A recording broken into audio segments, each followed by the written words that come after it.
Kara Shree here with you live. Friends, once again, it's really great to be here with you. And I just wanted to recap what we were discussing in the last part of our series, which was our goals and showing how what we wanted to accomplish in 2015 could be done by creating a weekly schedule. So now that you have your goals in place to hold you accountable, that gives you a roadmap, a vision towards success, towards accomplishing goals, whatever success actually looks like for you, and praying about it, not only devising the plan, now you have the roadmap, you have the accountability set in place. So now you can begin applying not only the prayer, the meditation, the schedule, and your goals. Now we're going to take this one step further, and we're going to find an area to go ahead and apply this in. So tonight's topic is about time in the kitchen. Now, how many of you have kids that are in sports? Or you have meetings, and sometimes you don't get out of work late, and you're wondering, how am I going to have my entire family sit down around the table for a family dinner? How am I going to free up more of my time so that I can still do some work that I have, if you're single? Or how can I better manage my time to focus on things that I would like to get done rather than having to spend that time cooking inside of the kitchen? So this is going to be broken down into two parts, but the part I would like to cover with you here right now is actually the first part of freeing up the time in the kitchen is actually designing what it is that you want in your cabinets, in your refrigerator. So next time that you're in your kitchen, I would encourage you to do this. I'm going to give you a homework assignment. I would actually like for you to go all the way through each and every single one of the nooks and crannies inside of your kitchen cabinets. I know you may think that you don't have in your top cabinet that space in the back with that extra item that you haven't used in 6 months, but I guarantee you, you're probably going to find a few things that if you're looking, most of us, that you forgot about, and you're wondering, what in the world am I going to use that for and in? And so, therefore, I want you to take a look and see, okay, first of all, what is in my refrigerators, in my cabinets? Do I have access of it? What can I do to apply it and to use it and to be entrusted? Because not only are we wanting to be entrusted with our time, but we're also wanting to be entrusted with the items that we have and to be useful, because honestly sometimes our cash gets put in places that it doesn't belong.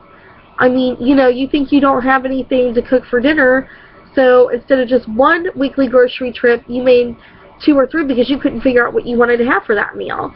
And so I'm here to share with you that that's absolutely not the case. And so I want you to take an actual inventory of what it is that you have. Do you have some canned goods? Do you have boxed goods? Do you have things in your refrigerator that need to be eaten up or they're going to go bad? So there's a couple ways that we can, take this from here. So once you've done that inventory, okay, usually what I do, and I encourage you to do, is to look through and say, okay, what is it that needs to be eaten right away or it's going to go bad? And make that your first priority for your meal. Okay, because what we're going to actually end up doing is we're going to take some time and we're going to actually go through and we're going to take a look in our next series about, now that we have these food items and now that we're going to the grocery store, where can I apply them?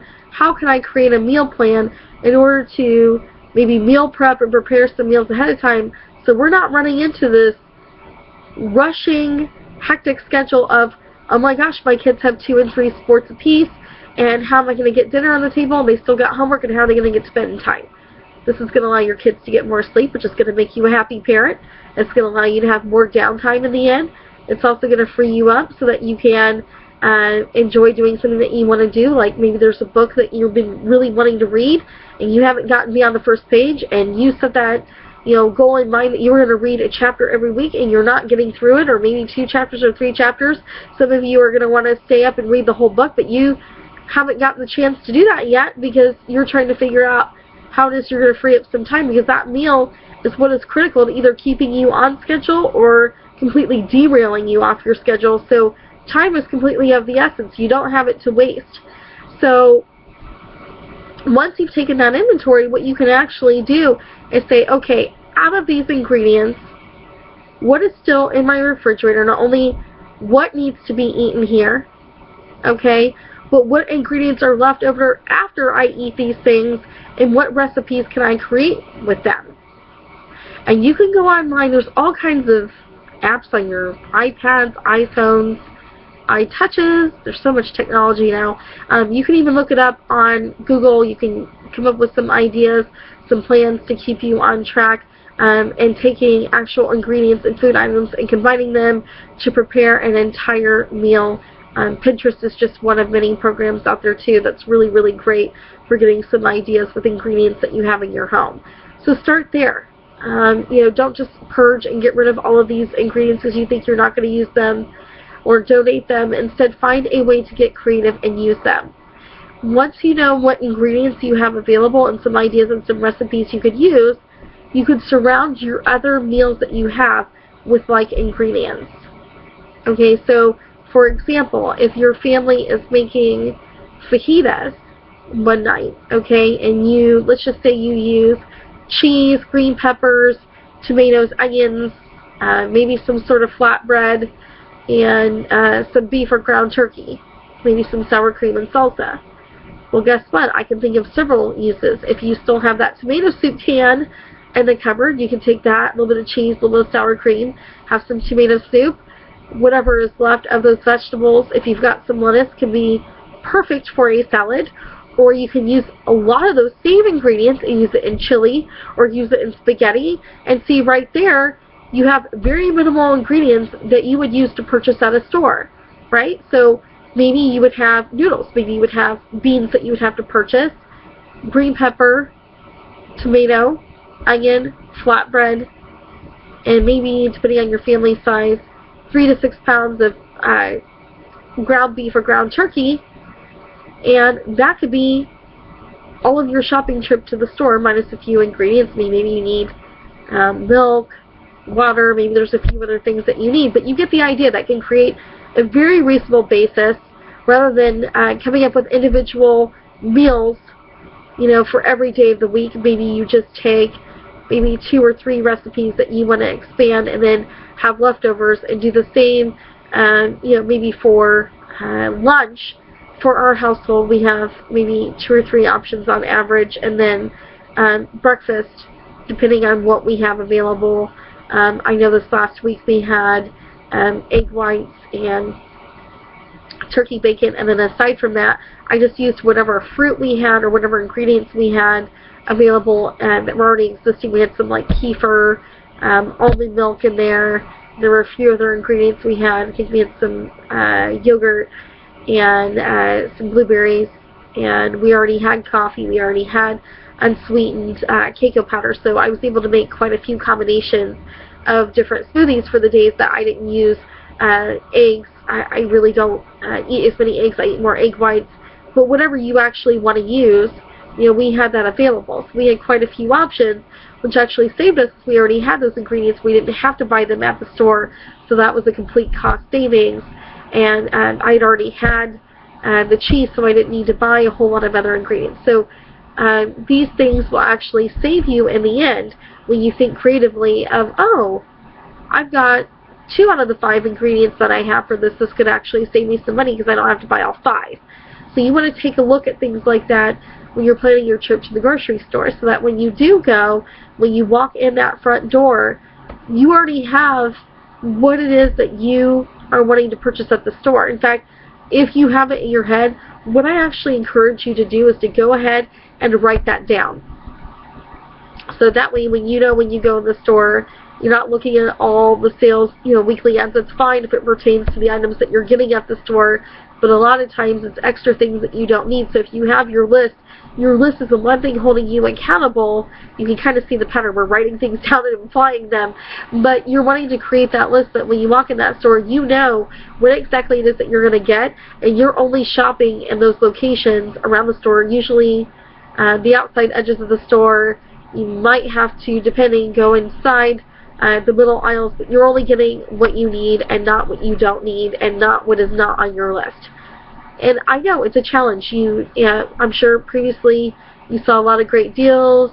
You found what you could be using in 2 and 3 months' time, so you stocked up on it, and pretty soon you had about $200 to $300 worth of groceries in your cart for a week. Really, our corporate trainer, Danny Johnson, she's always encouraged us, and I'm going to share this with you just because I found it so helpful in our personal family, is that we should really be trying to aim our grocery budget at $20 per person per week. So we have a family of 3. We shouldn't be spending any more than $60. For the most part, we actually spend way less than that. In fact, I kept our budget just shy of $50 for this last week, and we have all the ingredients that we need for breakfast, lunch, dinner, and even snacks, smoothies, desserts, you name it.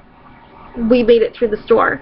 And it does take a little bit of creativity and a little bit of retraining our minds to think only get the things that are on our list. But I promise you that if you stick it out, you make a commitment, I am not going to buy these extra items, and I am also not going to go back into that store more than 1 time per week. Then you, my friends, will start to retrain your brain, and suddenly it will become a second nature. Oh, I go shopping once a week for all of the items that I need, and I'm going to make it a goal. In fact, our household makes it a game to see if we can actually make it out of the grocery store minus that $20. So we try to see how much money we can keep in our pocket instead of how we can spend. If you start to retrain your mind like that, pretty soon you're going to see these thoughts change. You're going to see these patterns change. And you're going to notice that, oh, I all of a sudden have an extra $50, $100 in my budget this month that I can use towards paying off bills, or towards one of those goals that you had to take that family vacation here in 2015. I mean, these things are starting to become a reality because you now freed up some money that maybe you thought you were spending wisely because you were getting the best deals at the grocery store for that month, but you were actually hurting yourself and hindering your family in its progress by spending that extra money that you could have allocated to other things. So now that is freeing up not only your money, but it's freeing up your time to be able to do those things, because now, guess what? You have the money to do them.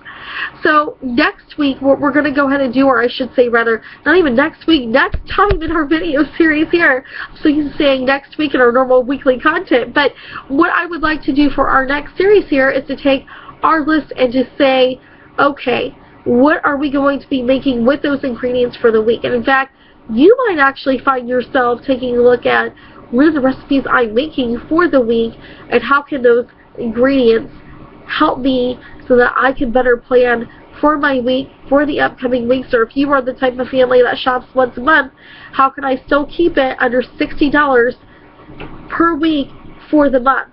So in other words, you shouldn't be spending, let's see, 60, if you had a family of 3, let's say, is 120 plus 120, so that's $240. So whatever that is for your family, $60 a week times 4 on average is going to be what you should spend. Make that a new challenge for yourself. See what you can do to cut out your expenses to get it down further and further and further. You know, make it a fun game that your family and the kids can engage in. Teach them responsibilities about having purpose to their money and why it is that they're spending. This is a great tutorial on how to do that. So next time, what we're going to go ahead and do is we're going to look at these recipes and these meal plans to say, hey, what can I do to create leftovers and not to have waste that I'm throwing away in the trash can afterwards, that I'm never eating, that's gathering mold in the back of my refrigerator, or is a hidden ingredient in my pantry that I completely forgot about because it's pushed all the way to the back corner. Learning how to live on what we have and learning how to live on less so that you can live for more and have that quality of life. Until next time, have a great rest of your day, and God bless you, and take care. Bye-bye.